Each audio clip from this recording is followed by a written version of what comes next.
Ethical egoism.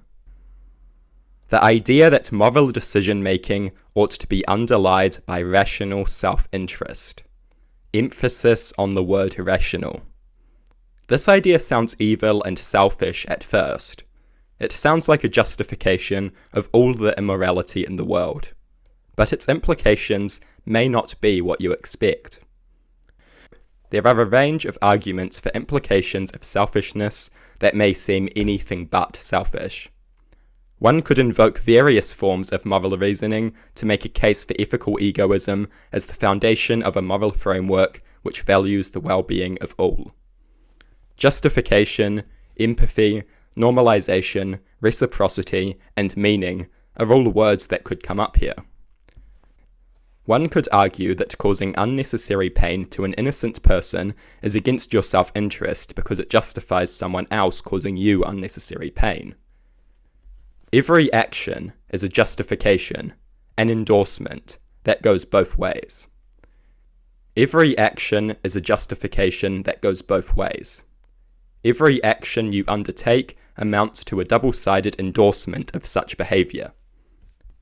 Some endorsements are rational, while others are irrational. Some justifications are rational, while others are irrational. A rational actor does justify certain things. A rational actor does not justify certain things. A rational actor must act consistently with certain moral standards. We could look at how it is in our interest to propagate empathy in our society. We could look at how engaging in empathetic behavior increases empathy in our society and is therefore beneficial to us.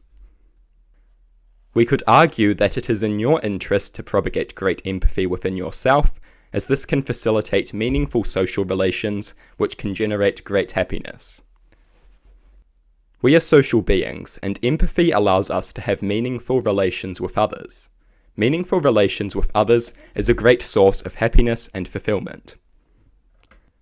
We could talk about normalization. A rational actor will not want to normalize certain things. This goes back to the justification-style reasoning to some extent. Our actions set a precedent and normalize themselves. Our actions create the standards of our societies. A rational actor will not normalize certain things, and will not set a certain precedent. A rational actor will normalize certain things, and will set a certain precedent. We could talk about reciprocity. The benefits of treating others how you want to be treated, and getting good treatment in return. A mutually beneficial moral transaction. We could talk about the rational desirability of constructing, maintaining, and strengthening such a system. We could talk about the idea that we can get meaning from discovering a desirable moral system and then devoting ourselves to it. The idea that morality can establish rational obligations to others, which can provide us with a sense of meaning, purpose, community, and belonging. All of these ideas are of course linked to some extent. Ethical egoist reasoning is useful because it gives people a reason to be moral. It tells us why we should care about morality.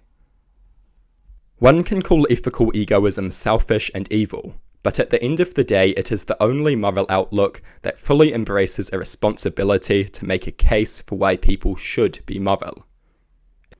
It founds morality on rationality, rather than on intuitionism and dogmatic idiocy. It allows us to more easily navigate and reconcile moral stalemates. It allows you to justify why people should care about your moral claims. Many of us make moral claims about how we should act, but fail to describe why we should act that way. Ethical egoism can solve this dilemma by giving us rational reasons to be moral. It allows us to judge moral systems according to their usefulness and desirability, and for this reason, it can be massively useful. It can help us to decide what moral systems are superior or inferior to others. Ethical egoism is well worth considering. It is not something to fear. It may sound horrible and selfish, but sometimes rational examination can lead us to conclude that perhaps it is in one's rational interest to be moral. Sometimes selfishness justifies selflessness. It is not that immorality is selfish, it is that immorality is irrational selfishness. If morality does not serve humanity, then why should it even exist?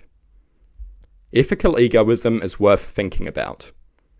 It may well lead to far more pleasant conclusions than one may first expect.